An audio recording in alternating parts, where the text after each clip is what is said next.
অতই সহজ। নবীজির ইসলামের জন্য জীবন দিয়ে দেবো, এটা অতই সহজ। মুখে বলবে, এক্ষুনি যদি বলে আপনারা কে কে রাজি আছেন ইসলামের জন্য জীবন দিতে, সব তড়বড় করে আবেগে লাফিয়ে ঝাঁপিয়ে উঠবে, বেরোনোর সময় খুঁজে বেড়াবে, রাস্তা খুঁজে বেড়াবে কোন দিকে পালাই। খুব খেয়াল করবেন, হযরতে জাফর রাদিয়াল্লাহু তাআলা আনহু নবীজির দরবারে নামটা লিখানোর পরে বড় আনন্দ চিত্তে খুবই খুশি মনে বাড়ির দিকে যাচ্ছেন বিবিকে গল্পটা শোনানোর জন্য। আজকে তাড়াতাড়ি গিয়ে আমার বিবিকে শোনাবো, আজকে এমন একটা অফার আমার ভাগ্যে জুটেছে, এমন অফার আর কোনোদিন পাবো কিনা জানি, আজকে এই গল্পটা শোনাবো। বাড়ি চলে গেল, সামনে গই বাড়ি চলে যাওয়ার পরে বিবির কাছে, বিবিকে যাওয়ার পরে বলছে, বিবি গো আজকে আমি এমন একটা গল্প তোমাকে শোনাবো, দেরি করতে চাই না, চলো আমার কাছে আগে গল্পটা শোনো। বিবি বলছে, স্বামী গো একটু থেমে যান, আপনার জন্য নাস্তার ব্যবস্থা করি, খাবারের ব্যবস্থা করে দিই, খাওয়া দাওয়ার পর আমাকে ঠান্ডা মেজাজে আস্তে আস্তে শোনাবেন। তখন জাফর রাদিয়াল্লাহু তাআলা বলছে, বিবি রে না না না, এমন সুযোগ হয়তো আর হবে না, হয়তো আমাকে চলে যেতে হতে পারে, আর গল্প শোনাতে পারবো কিনা জানি না। জাফর রাদিয়াল্লাহু তাআলা এবার বলছেন, বিবি বলছেন, ঠিক আছে শোনান আপনার গল্পটা, কি এমন গল্প শোনাতে চান, কি এমন মহামূল্যবান গল্প আপনি শোনাতে চান বলুন। সঙ্গে সঙ্গে জাফর রাদিয়াল্লাহু তাআলা বলছে, বিবি রে আজকে ফজরের নামাজের সময় আমার নবীজি বলছে, কারা কারা যুদ্ধে অংশগ্রহণ করবে হাত তুলো। সঙ্গে সঙ্গে আমি জাফর দেরি না করে সবার আগে হাতটা তুলে দিলাম, আমার নামটা লিখিয়ে দেওয়া হলো। সঙ্গে সঙ্গে বিবি বলছে, আলহামদুলিল্লাহ। কি বলছে বলেন? আলহামদুলিল্লাহ। আচ্ছা আপনি ভাবতে পেরেছেন এই আলহামদুলিল্লাহ কত বড় আলহামদুলিল্লাহ? অত সহজ কথা না। স্বামী যুদ্ধের ময়দানে আর ফিরবে না, এমন একটা পরিস্থিতিতে আলহামদুলিল্লাহ বের করা কত বড় স্ত্রীর কাজ আপনি বুঝতে পারবেন না। আমাদের ঘরের মেয়েরা, আমাদের ঘরের স্ত্রীরা দুটো সন্তান নেওয়ার পরে 3 নম্বর সন্তান নেওয়ার কথা স্বামী যদি বলে, ও সহ্য করবে কে? এক হো তো আভি নেহি, দো হো তো কভি নেহি, এমন একটা পরিস্থিতি আমাদের।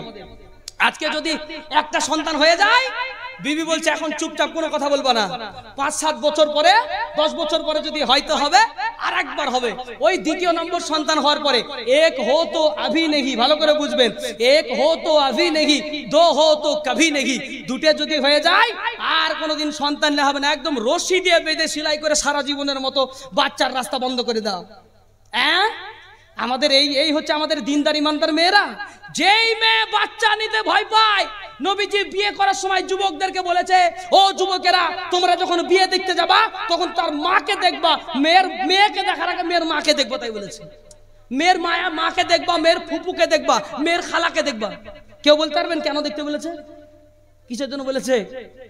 মেয়ের খালাকে দেখতে বলেছে, ফুপুকে, কারণ বলছে ওরা কেমন করে বাচ্চা দেয়, তাই দেখো বেশি বেশি করে বাচ্চা দেয় কিনা। বেশি বেশি বাচ্চা দেওয়ার মেয়ে যদি হয় তাহলে সেই সংসারে বিয়ে করো, আর নাহলে একটা নিয়ে আসার পরে sweet baby, update modern age চলছে এখন, একটা ছোট্ট আমাদের বেবি থাকবে, ওটা নিয়ে আমরা দুজন মিলে কি করব? খুব আনন্দের সময় কাটাবো। বেবি যখন বড় হয়ে খুবই হয়ে যাবে তখন পরিস্থিতি বুঝবেন, একটা ছেলে, একটাই ছেলে, তখন এত বদমাইশি করছে, পাড়ার লোকে বলছে এত বদমাইশি করে আপনার ছেলেটা কিছু বলেন না, একটাই তো ছেলে কি করে বলবো। এই কথাটা কেন বলতে হচ্ছে জানেন? ওই একটাই বলে, যদি 4টে থাকতো আর আপনি যদি বকাঝকা দিতেন আর যদি বলতো মরে যাবো, তোমার তো থাকবো না সংসারে, হ্যাঁ যা ইচ্ছা তাই করবো আজকে, তো যা, 4টের মধ্যে একটা যদি চলে যায় তাও তো ওরকম ব্যথা থাকবে না, না। আর যখন একটাই থাকবে তো ব্যথায় তো জর্জরিত হয়ে যাবেন। মানুষ করবেন কি করে? একটা সন্তান কোনদিন মানুষ হয়? একটা সন্তান না মানুষ হয় আর না মুনিশ হয়, বেশিরভাগই জানোয়ার হয়। 100-র মধ্যে 90টা ছেলেই তো জানোয়ার তৈরি হয়। কেন তৈরি হয়? সে জানে আমার ভাগ নেওয়ার কে নাই, বাপের 2 কোটি টাকা থাকলেও আমার, বাপের 2 বিঘা থাকলেও আমার, বাপের 2 লাখ থাকলেও আমার। ও যখন জানবে তখন যা ইচ্ছে তাই করবে। আর যখন দেখবে যে আরেকটা ভাই আছে, তো তেরিমেরি করা যাবে না, একটু পরিবর্তন হতে হবে। আর একটা বোন আছে, এরকম কিছু করা যাবে না, একটু শুধরাতে হবে। তো ব্যাপারটা হলো আমাদের সমাজের মহিলারা আজকে অল্প সন্তান নেওয়াকে আপডেট মনে করে, অথচ নবীজি বলেছেন আমি কিয়ামতের দিন গর্ব করব, সবচেয়ে বেশি সন্তানের বাবা যারা হবে আমি তাদেরকে নিয়ে গর্ব করব, আমার উম্মতের বেশি বেশি উম্মতের বাবা বলে কিয়ামতের দিন আমি গর্ব করব।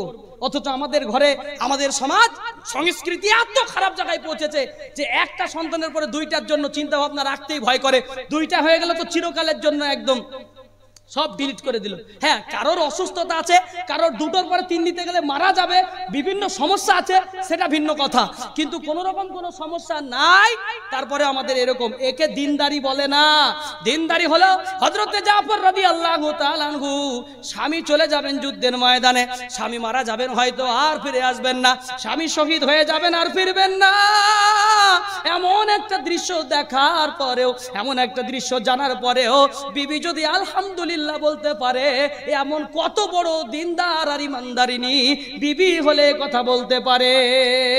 তারপরে এবার হযরতে জাফর রাদিয়াল্লাহু তাআলা আনহু বলছে শুধু তাই নয় রে, শুধু নাম লেখাইনি, এই যুদ্ধে আমাকে নবীজি সেনাপতি বানিয়ে দিয়েছেন, আর যুদ্ধের সেনাপতি হলে ঘুরে আসার চান্স আর নাই, যুদ্ধের সেনাপতি ঘুরে আসার চান্স খুব কম, ওই যুদ্ধটা তো আর চান্স নাই। বিবিকে তখন বলছে, শুনেন কি একটা দামি কথা বলছেন, স্বামী স্ত্রী কাকে বলে একটু খেয়াল করে শুনবেন। বিবিকে বলছে, বিবির আর দেরি করো না, তুমি সঙ্গে সঙ্গে আমার যুদ্ধের প্রস্তুতির জন্য যাহা কিছু লাগবে লাগেজ তৈরি করে দাও, অস্ত্র শস্ত্র জামা কাপড় যাহা কিছু লাগবে প্যাকেজ করে দাও। প্যাকেট হয়ে গেল, বিবিকে নিয়ে এক জায়গায় বসে বিবিকে বলছে, বিবি রে আমার জন্য তুমি আজকে দোয়া করো, সারা জীবন তো আমরাই দোয়া করি তোমাদের জন্য হাতটা উঠায়া, বিবি তুমি আজকে আমার জন্য দোয়া করো, আমি আমিন আমিন করব আর তুমি দোয়া করবা। দোয়ার দায়িত্ব কাকে দিয়েছে বলেন? দোয়ার দায়িত্ব বিবিকে দিয়েছে। আমাদের দেশে যত দায়িত্ব দোয়ার সবই হলো মসজিদের ইমাম সাহেবের। কার দায়িত্ব? মৌলভী সাহেব আমার আব্বা মরে গেছে, জিয়ারতের জন্য দোয়া করতে হবে। কেন তোমার মুখ নাই? তোমাকে আল্লাহ মুখ দেয়নি? আল্লাহ আমার আব্বাকে সুস্থ রাখো, আল্লাহ আমার আব্বাকে কবরের মধ্যে ভালো রাখো, সহি সালামতে রাখো, আযাব মুক্ত রাখো। দোয়া ইংলিশেও করতে হবে জরুরি না, দোয়া আরবিতেও করতে জরুরি না। তোমার মুখ নাই, দোয়াটা তুমি করবা। মৌলভী সাহেবদেরকে দিয়ে করাবা, এটা ইজ্জত, এটা শ্রদ্ধা, আলাদা কথা, কিন্তু তোমারও তো কিছু হক আছে, সেটা তোমাকে পালন করতে হবে, আপনাকে পালন করতে হবে। আমরা কিন্তু সব কাজে মৌলভী সাহেব, আরে নিজের বিবিকে বলবেন দোয়ার কথা, মেয়েকে বলবেন আম্মাজান, মেয়েকে বলবেন কলিজার টুকরা মেয়েকে তুমি আমার জন্য দোয়া করো। বিবিকে বলছেন, ও বিবি আমার জন্য দোয়া করো। খুব খেয়াল করে শুনবেন দোয়াটা কিভাবে শুরু করেছে দেখেন। দোয়া বলছে স্বামীর ব্যাপারে, আল্লাহর কাছে বলছে, রব্বুল আলামিন, ও মাওলা, আয় আল্লাহ তুমি এই যুদ্ধে আমার স্বামী যাবে, এই যুদ্ধে যাওয়ার পরে তুমি বিজয় লাভ দিও, এই যুদ্ধে যাওয়ার পরে বীর সৈনিকের মতো লড়াই করে কাফির বেঈমানদেরকে জাহান্নামে পাঠিয়ে দেওয়া, আর এই আমার স্বামী সহ আরো যারা যাবে প্রত্যেককে যুদ্ধে তুমি জয়লাভ করার তৌফিক দান করো, এই যুদ্ধটা ইসলামের বিজয় নিয়ে আসো। দোয়া করছে আর স্বামীর ব্যাপারে বলছে, আল্লাহ আমার স্বামীকে কত কাফের বেঈমানেরা ক্ষত বিক্ষত করে দেবে, মারবে, খাম করে দেবে, রক্তাক্ত হয়ে যাবে, আর আমার স্বামী বাড়ি যখন ফিরে আসবে আমি রক্তাক্ত জায়গাগুলো, আমি ক্ষত বিক্ষত গুলো মুছে মুছে রক্ত পরিষ্কার করব, আর আমি আমার স্বামীর সেবা করব। আমি এইভাবে দোয়া করছে। তখন দোয়ার ব্যাপারে হযরতে জাফর রাদিয়াল্লাহু তাআলা আনহু বলছে, না না না, এই দোয়াটার সঙ্গে তোমাকে আর একটা দোয়া যোগ করতে হবে।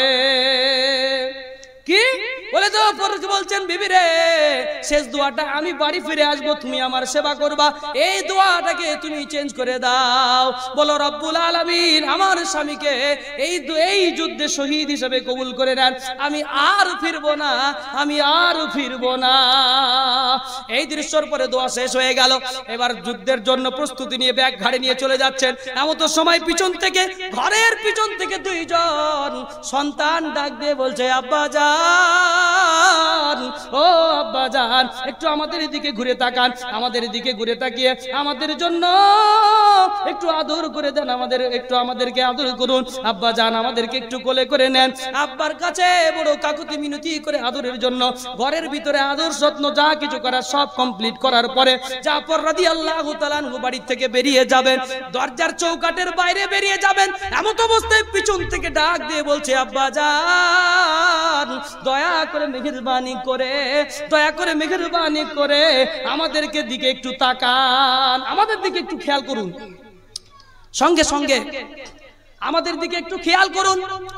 সঙ্গে সঙ্গে জাফর রাদিয়াল্লাহু তাআলা আনহু তখন বলছেন শুনে নাও, না না না, তোমাদের প্রতি যত ভালোবাসা আমার আছে, তুমি আমার সন্তান হয়ে তোমাকে আমি যত ভালোবাসি, আমার বিবিকে আমি যত ভালোবাসি, আমার সন্তানকে যত ভালোবাসি, আমার বিবিকে যত ভালোবাসি, তার চাইতে আমি আমার নবীকে বেশি ভালোবাসি। সবচেয়ে কাকে বেশি ভালোবাসি? আমার নবীকে। আল্লাহ পাক কোরআনে নাজিল করে জানিয়ে দিলেন, কুল ইন কুনতুম তুহিব্বুনাল্লাহা ফাত্তাবিউনি ইউহিব্বুকুমুল্লাহ। আল্লাহ পাক রব্বুল আলামিন বলেন, ও নবী আপনি জানায়া দেন, যারা আমি আল্লাহকে ভালোবাসতে চাই তারা জানো আপনি নবীকে ভালোবেসে নেয়। এবার দুটো সমন্বয় করে আমি একটা গুরুত্বপূর্ণ কথা বলতে চাই। আল্লাহর নবী কি বলে? আল্লাহ কি বলছেন?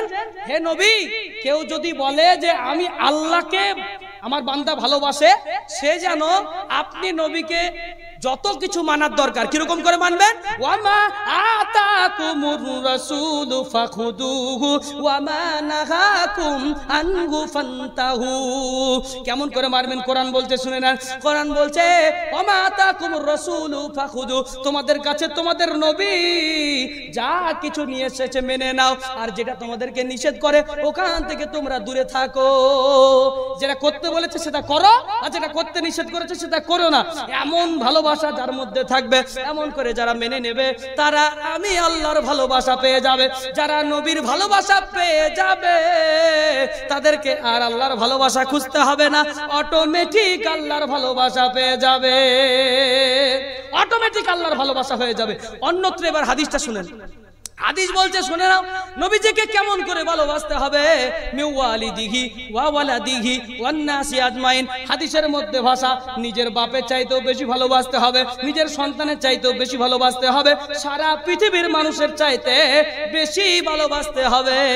হযরতে জাফর রাদিয়াল্লাহু তাআলা আনহু এবার কি করলেন? বলে বাচ্চা সন্তানদেরকে বলছে, আমি আর তোমাদের দিকে ফিরে তাকাতে পারবো না, তোমাদের মায়া আমার কাছে বেশি বড় মায়া না, সন্তানের মায়া আমার কাছে বেশি বড় মায়া না, বিবির মায়া আমার কাছে বেশি বড় মায়া না, আমার কাছে সব চাইতে বড় মায়ার বস্তু, সব চাইতে বড় মায়ার মানুষটা হলো নবী মুহাম্মাদুর রাসূলুল্লাহ সাল্লাল্লাহু আলাইহি সাল্লাম। এই জন্য খুব খেয়াল করে শুনবেন, আব্বা আব্বা করে চিৎকার করে, কিন্তু আব্বা বলছে না না না, তোমাদের দিকে আর ফিরে তাকানোর সুযোগ হলো না। জাফর রাদিয়াল্লাহু তাআলা আনহু যুদ্ধের জন্য বেরিয়ে গেলেন, যোগদান করলেন হযরতে রাওহাক রাদিয়াল্লাহু তাআলা আনহু, জাফর, অন্যান্য আরেকজন সেনাপতি সহ আরো সব সৈন্যরা সব যোগদান করে যুদ্ধের ময়দানে চলে গেলেন। ছোট করে বলি, যুদ্ধের ময়দানে যাওয়ার পরে যুদ্ধ শুরু হয়ে গেছে। হযরতে বীরের মতো জাফর রাদিয়াল্লাহু তাআলা আনহু বীরের মতো যুদ্ধ করছেন।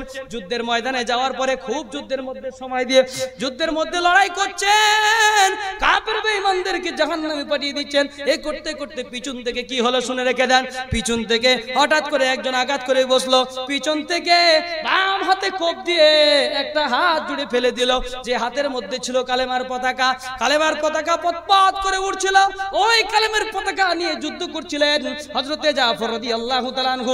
ওই বাম হাতের পতাকাটা যখন হাতটা কেটে পড়ে যাচ্ছিল, এমন অবস্থায় ডান হাতে পতাকাটা ধরে নিয়েছে। ডান হাতে পতাকাটা ধরার সঙ্গে সঙ্গে যুদ্ধের কোনো প্রস্তুতি নেই, পরিস্থিতি নাই, এমন অবস্থায় ডান হাতটাও কেটে দিল। ডান হাতটা কাটার সঙ্গে সঙ্গে পতাকা পড়েই যাবে, এমন পরিস্থিতিতে ওই পতাকার ডান্টাটাকে, পতাকার লাঠিটাকে দুই দাঁত দিয়ে কামড় দিয়ে চেপে ধরে খাড়া করে রেখে দিয়েছে। আর দুইটা হাত চলে গিয়েছে। এরপরে তারা মাটিতে বুড়ে লুটিয়ে পড়লো। মাটিতে লুটিয়ে পড়ার পরে কাফের বেঈমানেরা নৃশংসভাবে হযরত জাফর রাদিয়াল্লাহু তাআলা আনহুর ডান পাটা কেটে দিল, এরপরে বাঁ পাটা কেটে দিল। দুইটা পা কেটে দেওয়ার পরে পা আলাদা হয়ে গেল, বডি আলাদা হয়ে গেল। কাফের বেঈমানেরা কষ্ট দিতেই থাকে, দিতেই থাকে। বলে এইভাবে তো কালেমার পতাকা ছাড়বে না, এক কাজ করো, ওর বডি থেকে, গর্দানটা থেকে, মাথাটা থেকে বডি আলাদা করে দাও। এরপরে মাথা ধরে, বডির উপরে মাথা ধরে করে মাথাটাকে তারা জবেহ করে মাথাটাকে ধর থেকে আলাদা করে দিয়েছে। তারপরেও ধরের সঙ্গে আলাদা, পা আলাদা হয়ে গেছে, মুখে দাঁতে কামড় দিয়ে কালেমার পতাকাকে খাড়া করে রেখেছিল। ওই কালেমার পতাকা কাফের বেঈমানেরা মুখ থেকে বের করতে পারে না। বলেন সুবহানাল্লাহ।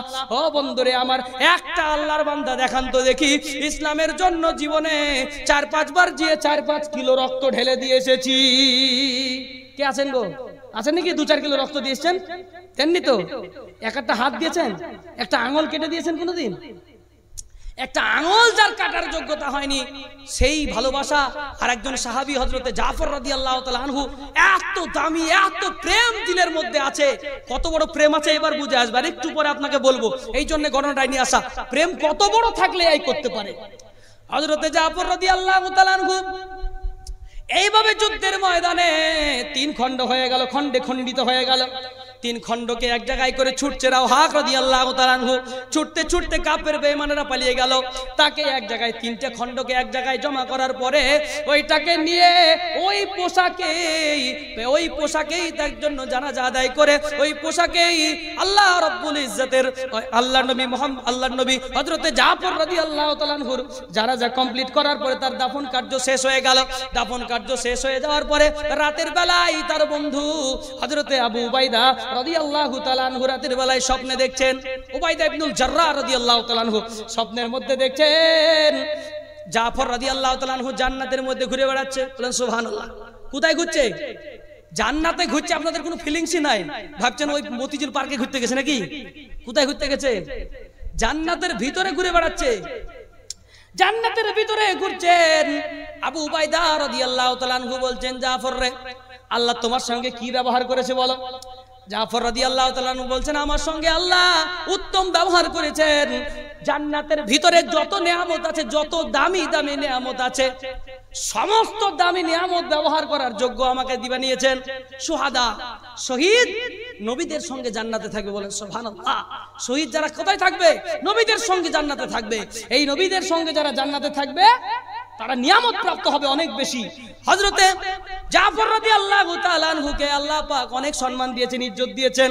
এরপরে আল্লাহ জিজ্ঞেস করেছেন, বলো রে জাফর, কি চাও তুমি বলো, এবার কি চাওয়া পাওয়া আছে তোমার বলো। জাফর রাদিয়াল্লাহু তাআলা আনহু তখন আল্লাহর কাছে বলছে, আল্লাহ আমি এমন একটা জিনিস চাইবো জান্নাতের ভিতরে মনে হয় পাওয়া যাবে না। জান্নাতের ভিতরে মনে হয় পাওয়া যাবে না। কি জিনিস এমন? খেয়াল করবেন কি এমন জিনিস চাইতে চলেছে হযরত জাফর রাদিয়াল্লাহু তাআলা আনহু। কি জিনিস চাইতে চলেছে যা জান্নাতের ভিতরে পাওয়া যাবে না বলছেন? কি চাইছে এবার এটা বলে আমি, এই ঘটনাটা খুবই শেষের দিকে আছে আমরা। জাফর রাদিয়াল্লাহু তাআলা আনহু তখন আল্লাহর কাছে কি বলছেন জানেন?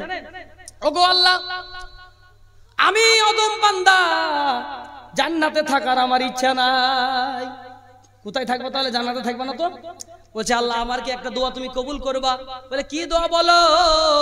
জাফর রাদিয়াল্লাহু তাআলা আনহু বলছে, আল্লাহ আরেকবার আমাকে কোন মায়ের পেটে পাঠায়া দাও। বলেন সুবহানাল্লাহ। আরেকবার কোন একটা মায়ের পেটে পাঠিয়ে দাও। আরেকবার আমি দুনিয়াতে যাওয়ার পরে আরেকবার মদিনায় যাওয়ার একবার সুযোগ করে দাও আমাকে। আরেকবার মদিনার নবী মুহাম্মদ সাল্লাল্লাহু আলাইহি সাল্লামের সাহাবী হওয়ার সুযোগ একবার করে দাও। ওই মসজিদে নববীতে গিয়ে আবার ফজরের নামাজটা পড়ার তুমি সুযোগ করে দাও। সুবহানাল্লাহ। আবার ফজরের নামাজটা পড়ার সুযোগ করে দাও। আল্লাহ রাব্বুল আলামিন বলছেন, তারপরে কি হবে? বলে, আমি যাব ফজরের নামাজে, আবার নবীজি বলবে, কারা কারা আছো যুদ্ধের ময়দানে নাম লেখানোর জন্য, কে আছো বলো। আমি সেদিন আবার যেন জাফর সবার আগে হাত তুলতে পারি। বলেন সুবহানাল্লাহ। সবার আগে যেন আমি হাত তুলতে পারি, এই সুযোগ আমাকে করে দাও। এখানে রাজানগরের মানুষ আছেন, হাতিনগর উস্তিয়ার মানুষ আছেন, কুতবাপুকুর থেকে এসেছেন, এলাকার বিভিন্ন জায়গা থেকে মানুষ এসেছেন। কেউ প্রমাণ করতে পারবেন না ছোটবেলা থেকে এই পর্যন্ত বড় হওয়ার পরে আমার একটা হাতের একটা আঙ্গুল ইসলামের জন্য নষ্ট করেছি, আমার একটা হাত ইসলামের জন্য চলে গিয়েছে, কেউ হয়তো প্রমাণ করতে পারবেন না। তিনি কি কি দিলেন দেখুন। হযরতে জাফর রাদিয়াল্লাহু তাআলা আনহু বলছেন, আল্লাহ আমাকে আরেকবার নবীর সাহাবী বানায় দাও। এমন একজন নবী যে সে নবী না বিশ্ব জগৎ ঘুরলে যার জোড়া মেলে না, বিশ্ব জগৎ ঘুরলে যার জোড়া মেলে না, আমার নবীর মতো আর নবী হবে না, আমার নবীর মতো আর নবী হবে না, এমন নবীর মতো আর নবী পাবে না। বিশ্বজাহান ঘুরলে যার হয় না তুলনা, আমার নবীর মতো আর নবী হবে না, যার পথে চললে হবে জান্নাতের ঠিকানা, আমার নবীর মতো আর নবী হবে না। এমন একজন নবীর দরবারে যেতে চাই, এমন একজন নবীর দরবারে যেতে চাই। আল্লাহ তুমি সুযোগ করে দাও। তারপরে কি করবা? আমি যুদ্ধের ময়দানে চলে যাব। আমার যুদ্ধের ময়দানে আমার আবার হাতগুলো কেটে নেওয়া হবে, আমার কানগুলো কেটে নেওয়া হবে, আমার চোখগুলো তুলে নেওয়া হবে, আমার পাগুলোকে কেটে নেওয়া হবে, আমাকে কুচি কুচি করে কাটা হবে। তারপরে আমি আবার তোমার দরবারে কিয়ামতের দিনে উঠতে হবে। আমাকে উঠার পরে বলবেন আল্লাহ তুমি আমাকে জিজ্ঞাসা করবে একটা প্রশ্ন। কি প্রশ্ন জানো?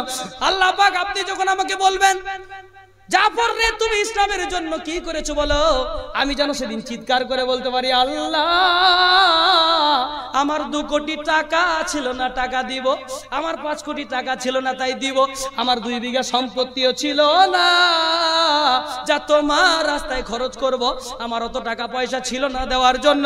আমি আল্লাহ তোমার সামনে চিৎকার করে বলবো আমি আমার কান দুটো তোমার জন্য খরচ করে দিয়েছি, আমি চিৎকার করে বলবো 2টা চোখ তোমার জন্য খরচ করে দিয়েছি, আমি চিৎকার করে বলবো এই দামি হাত আমি তোমার জন্য খরচ করে দিয়েছি।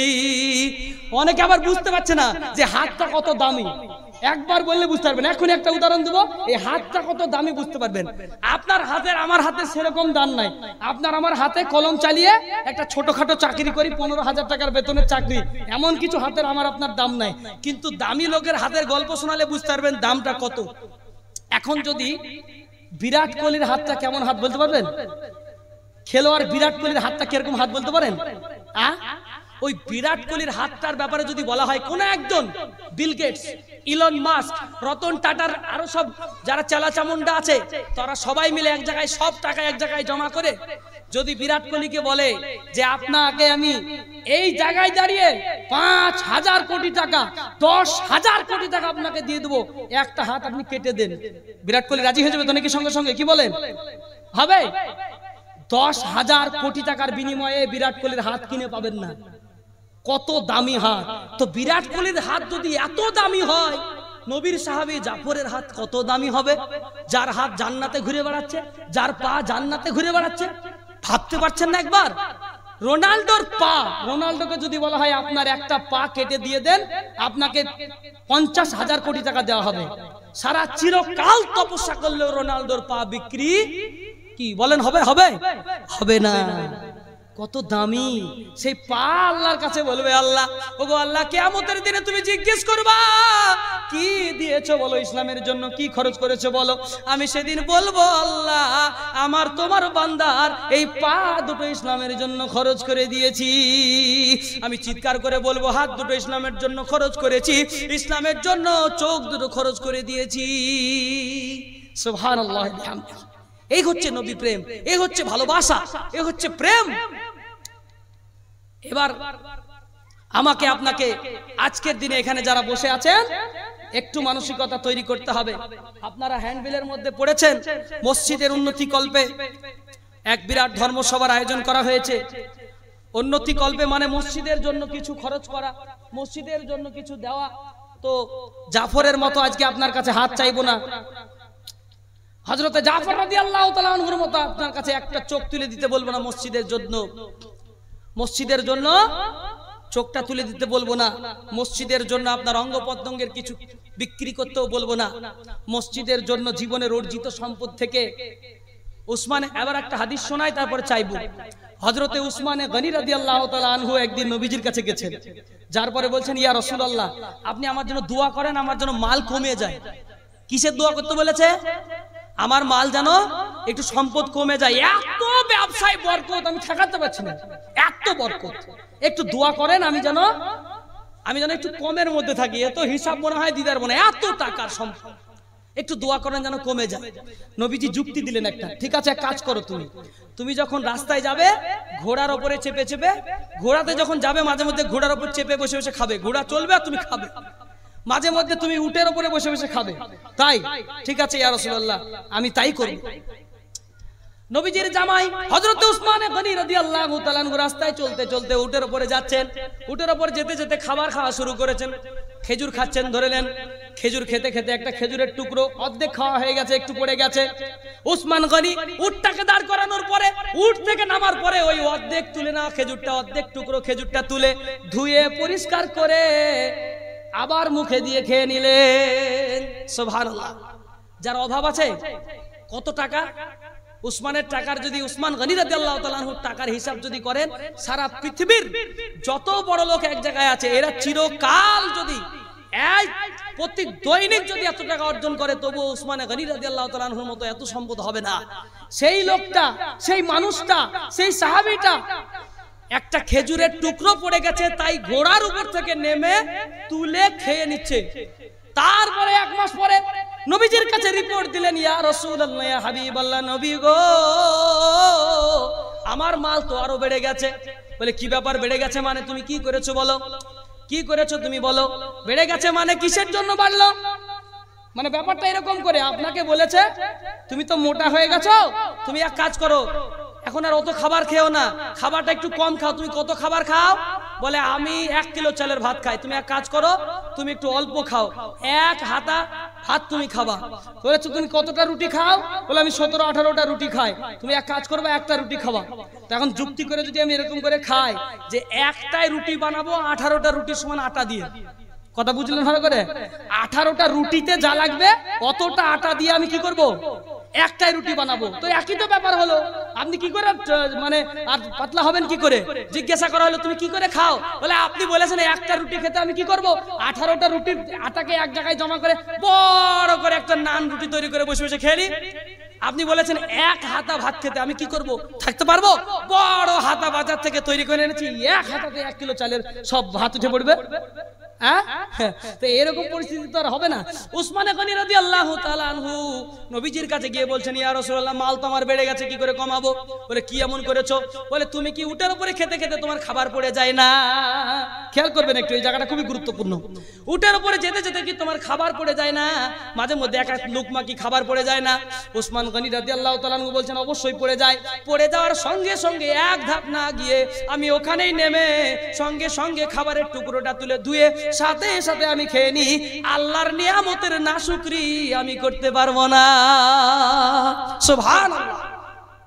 এত বড় মাপের মানুষটা তিনি বলছেন এত ছোট্ট আল্লাহর একটা নিয়ামতের একটা অংশ, যেটা মাটিতে পড়ে গেলে সেটা তুলে না খেয়ে যে মানুষটা থাকতে পারে না, নবীজি বলছে এত ছোট্ট একটা নিয়ামতের এত বড় করে যে শুকরিয়া আদায় করবে, তাকে আল্লাহ মাল দিবে না তো মাল দিবে কাকে? বুঝতে পারলেন না? তো ছোট্ট মাল দিয়ে যদি এত বড় শুকরিয়া আদায় হয় তো মাল দিবে কাকে? তো আপনাকে আমাকেও ছোট্ট ছোট্ট মালের শুকরিয়া আদায় করতে হবে। আপনাকে আল্লাহ পাক অল্প খরচ দিয়েছেন, অল্প ইনকাম দিয়েছেন, 2টো গরু পুষে আপনি জীবন যাপন করেন, 20,000 টাকার ইনকাম করেন, ওখান থেকে আপনি যদি বরকত চান তাহলে আল্লাহর নিয়ামতের শুকরিয়া আদায় করতে হবে। আপনার বাড়ির খাবারগুলোকে যথাসম্ভব নষ্ট না করার চেষ্টা করতে হবে, বাড়িতে দস্তরখান বানিয়ে খাবার চেষ্টা করতে হবে, যেন খাবার যেটা পড়ে যাবে সেটা তুলে খায়। কারণ যত খাবার মুখ থেকে পড়ে যায় প্রত্যেকটা ভাতের দানাই হলো ওগুলা বরকতের দানা, বরকত গুলাকে টেনে টেনে মুখ থেকে বার করে ফেলে দেয়। ওই রুটির যে টুকরোটা পড়ে যাবে ওই টুকরোটাই সবচেয়ে বেশি বরকতময় ছিল, আর ওটাই ফেলে দেওয়ার চেষ্টা করবে। আর ফেলে দেওয়ার পরে আপনার যদি ওই জায়গার নোংরা থাকে আপনি তো খেতে পারবেন না। এই জন্য পরিষ্কার একটা কাপড়ের উপরে খাবার রেখে খেলে আপনি নিয়ামতের শুকরিয়া ভালো আদায় করতে পারবেন। তো কারা আমরা সেই হযরতে জাফর রাদিয়াল্লাহু তাআলা আনহুর মতো আপনার কাছে আজকে মাল, আজকে আপনার কাছে জানের মাল দিতে চাইবো না, রক্ত চাইবো না। কোন আল্লাহর বান্দা আছে?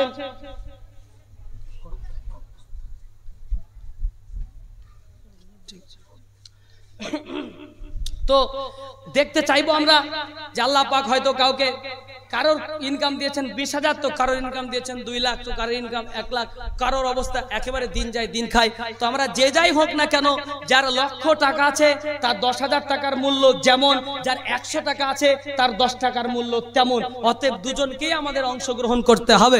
আল্লাহর বান্দা যোগ্য পুত্র যোগ্য সন্তান এখানে বসে আছেন।